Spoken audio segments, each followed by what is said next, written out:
Hey, what's up guys, Adam Hart here. This is how you get to round 100 in zombies. By repeating a lot of this, you're gonna get to 200. So I'm gonna have 100 and 200 gameplay. The first thing that you're probably wondering is where do you train zombies at? And the fastest place to do this is the penthouse, which is above Noct. I didn't know that at the time, so during this strategy run, I did the plain sight and I trained at spawn and I alternated between the two.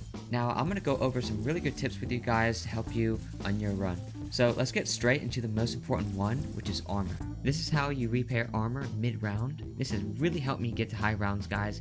Take the fast travel by the plain sight, and you're going to be taken underground where the particle accelerator is. From this room, turn left, and when you go to the repair armor station, you're automatically going to be on the repair armor option.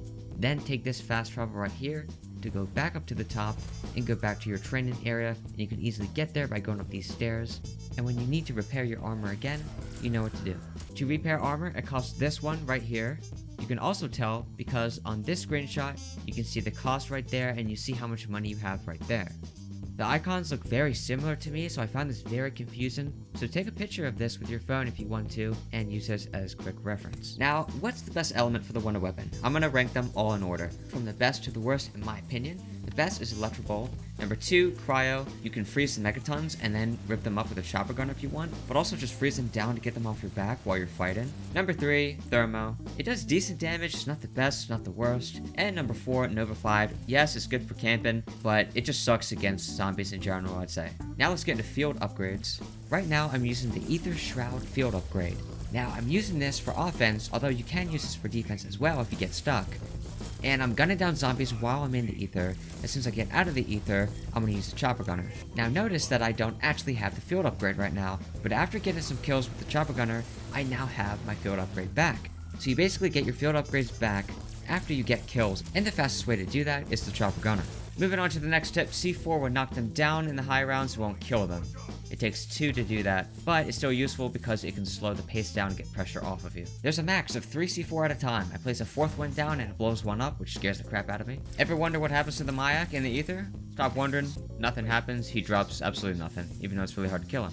After your chopper gunner, you can round them up again. Don't kill them so they don't keep spawning, and then you can actually buy another gunner from the table if you're fast enough. Next thing you know, you're up in the air again, gunning zombies down, and you can keep doing this. You want to keep buying chopper gunners because 1, it'll save you from getting in a bad situation, because as soon as you open it out, you become invincible, and 2, you kill zombies really quick. You just can't do this indefinitely because eventually you run out of salvage. Salvage are blue drops that drop on the ground. Green ones are used to buy equipment, stuff like that. I would choose monkeys over decoys because decoys, you can actually easily destroy that by accident, and sometimes zombies would just completely ignore it. For monkey bombs, their signal is just more powerful, I guess. The zombies always go to that compared to decoys. The Electrobolt is the best element, but the ray gun is still more powerful, so throughout your playthrough, you're going to be using the ray gun more. Someone in my chat is saying crashes, which is something I worried about all night long. More on that later. Stop! I know everyone's thinking that in their head, dude. Everyone is thinking that in their head. Not a word. Let's go! There you have it. I mean, using those tips I said, you're gonna get there too, guys. Speaking of poopy heads, let's talk about Megatons. What's the best way to get rid of them? The best way is to stand in Ring of Fire and beam them with your ray gun. I didn't have Ring of Fire for this playthrough. The damage stacks the longer you hold it. So 1,000, 3,000, 7,500. Let's watch that back. 1,000 damage. Now we're doing 3,000 damage. And now we're doing 7,500 damage. That's what makes this so amazing. And as you can see, we're destroying the Megaton, and we're destroying the split Megaton. We're just mowing down zombies as well.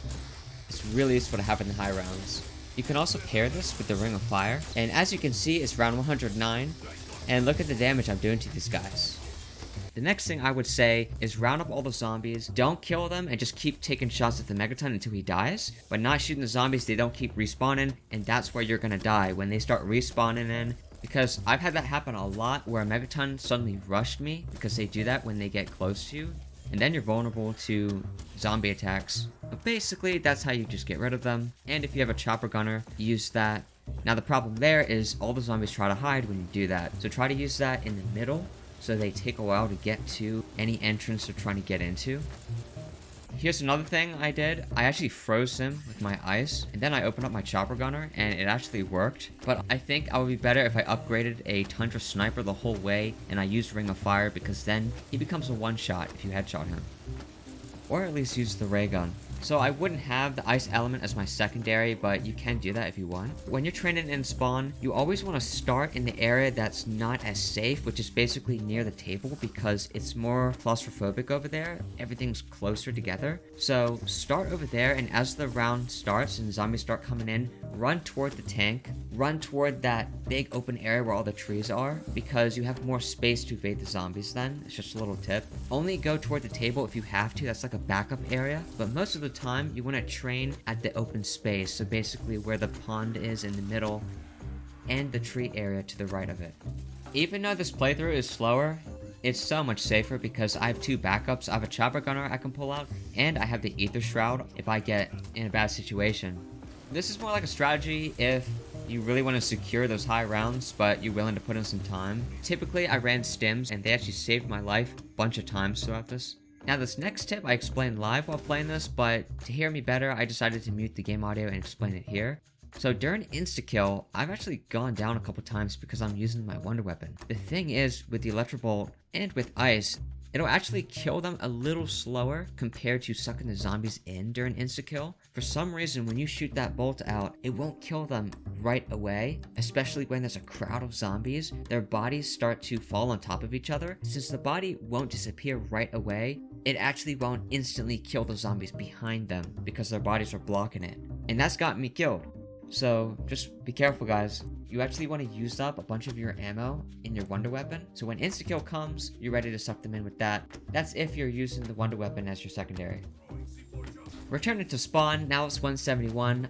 The ray gun still does amazing damage at this point, and it will for the rest of the entire game. I have it packed the whole way, which is definitely something you want to do. I have every single perk. I'm constantly making use of that chopper gunner. I'm using it in the middle of the pond. I had some scary moments like right there. You never really want to go up those steps. And here I am, like I said earlier, I'm training in this middle bit. I'm only going toward the table if I have to. So you run through that pond, then you go back to the trees. Make sure you keep picking up salvage after you kill the zombies, or you won't have enough to get those chopper gunners and other things that you want from the table. Armored zombies have a chance of dropping armor, and after you kill a split Megaton, they have a chance of dropping armor as well. I think regular zombies drop armor sometimes, but there's a higher chance of those armor and Megatons dropping it.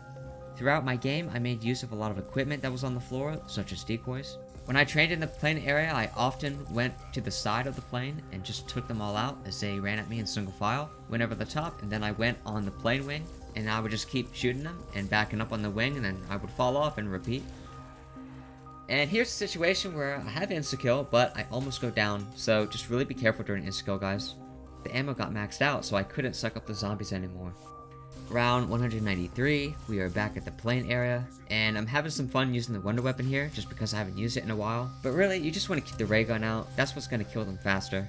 Good luck in your attempts, guys, and if you find that you're crashing a lot, I heard that some people don't even run the Die Shockwave. So in the future, I think I might do that and take an upgraded Tundra Sniper the whole way, because of how effective that is against Megatons, especially when you use the Ring of Fire. So that's something else to think about. And round 199... we are getting ready for the disco party coming up.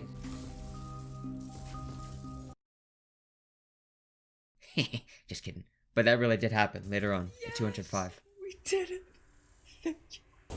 Let me get one zombie left, and then we'll do that DJ party. Actually, what am I saying? Let's go right now. Let's go right now.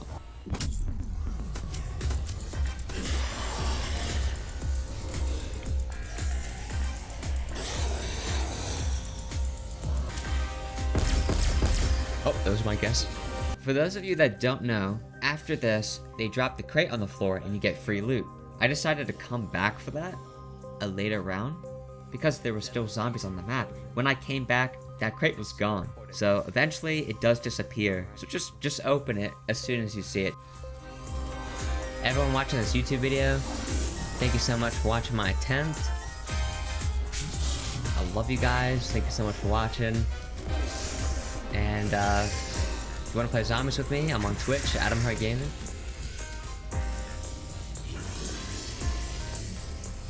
Thank you so much for all your support, guys, on my Twitch channel and my YouTube channel. Thank you guys for everything.